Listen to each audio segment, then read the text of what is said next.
Hare Krishna, Namaste. Chapter 4, which is entitled as Jnana Yoga, Sloka 21. Nirāśīr yata-cittātmā tyakta-sarva-parigrahaḥ śārīraṁ kevalaṁ karma kurvan nāpnoti kilbiṣam. When the mind considers the external things to be mine, then that mode of mind is called ahankar. It's because of the identification factor. When the same mind runs through some thoughts, then the mind takes a mode of chittam, thoughts. So one who controls that thought from the sense object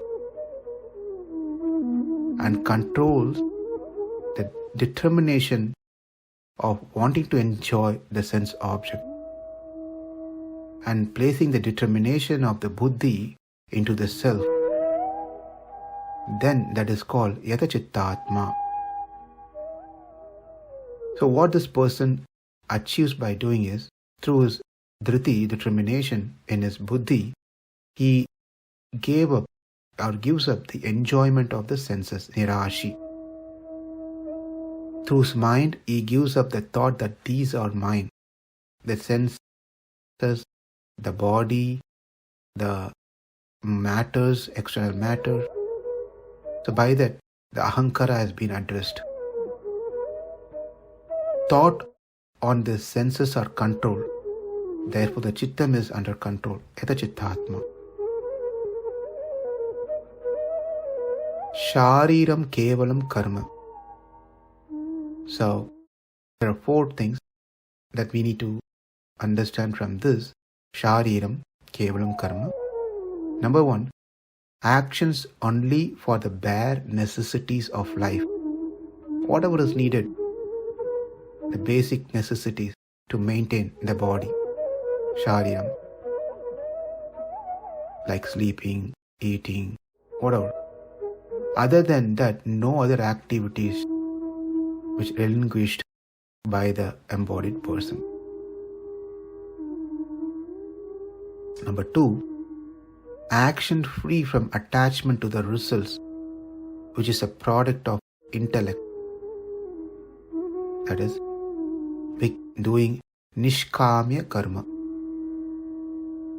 So that is number 2, which is by saying śārīraṁ kevalam, it is stated that the body alone has the role and intellect has no connection here. Attachment to the results, etc., is the byproduct of buddhi. Let me repeat this one. This is an important thing. Attachment to the result is a product of buddhi. By saying buddhi has no role to play here, what is being confirmed is that the product of buddhi, which is attachment for the fruits of action, also do not have any place here. Let me repeat this one so it's clear. The second point, the first point is doing śārīraṁ kevalam karma, the action only for the bare necessities of life, whatever the actions needed for the maintain the body. Number 2, actions free from attachment to the result, which is the product of the intellect. The attachment is the product of the intellect. So the action is only done, and when you're doing this action, there's no attachment, which means there's no connection to the byproduct of the buddhi. That is what has been mentioned here. Why? Because there is no interest in any of the fruits of the action. Number 3, action to be performed only for maintaining the body.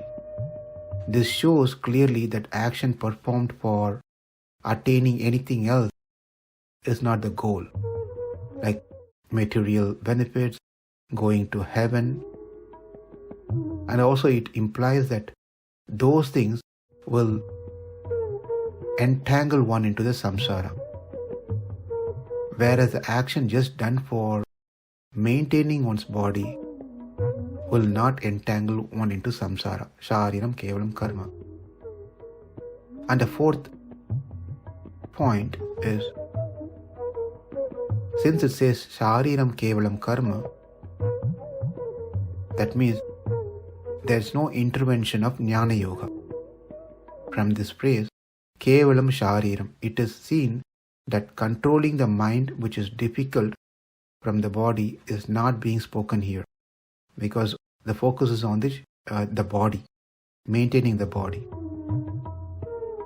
Unlike in jnana yoga, karma yoga does not call for subduing the mind with great effort.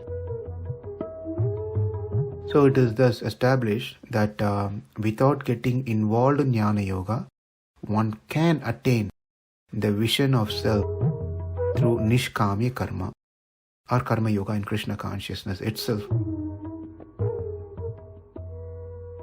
So if you want to understand this clearly in terms of Krishna consciousness, how a person in Krishna consciousness does not get sins or reaction to his actions.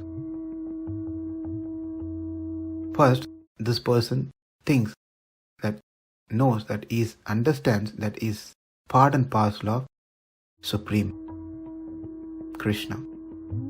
The activities that's done are by the Supreme Lord. He is just an instrument. For example, when the hand moves, it does not move out by its own accord, but by the endeavor of the whole body, which is by the order of the self, that is Atma. That's when the hand moves. Each and every part of our body functions under the command of the Atma.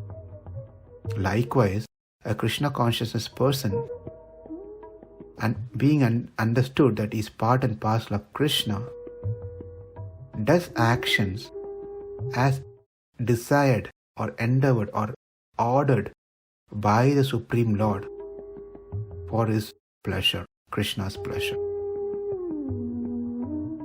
Another example is a Krishna conscious person moves exactly like a part of a machine. As a machine part requires oiling, cleaning, and some maintenance, so a Krishna conscious person maintains himself by his work just to remain fit for the action in doing services to the Lord. That's the only reason he maintains the body. As long as he exists in this body, he is trying to maintain the body so that he can do nice, loving services to the Lord and to his devotees. That's the whole purpose behind it. Why he eats, why he takes rest, why he does some exercises, why he earns some money. Everything is just so that he can maintain the body in such a way that he can engage himself in the service of the Supreme Lord. Therefore, he is immune to all the reactions of his action. Because we saw previously that any action is going to give papa and punya. But this person in Krishna consciousness is not to get any reaction for this reason. Since a Krishna conscious person fully engaged in self-realization has very little time to falsely possess any material object. In other hands, even if he possesses anything like a car, a big mansion, or in a big position, whatever it may be, he understands that everything belongs to Krishna. And Krishna has given these things so that these things can be used in the service of Krishna and his devotees. Therefore, a Krishna conscious person does not incur any sins by his actions. He is free from all reactions from his actions. Nirāśīr yata-cittātmā tyakta-sarva-parigrahaḥ śārīraṁ kevalaṁ karma kurvan nāpnoti kilbiṣam. Namaste. Hare Krishna.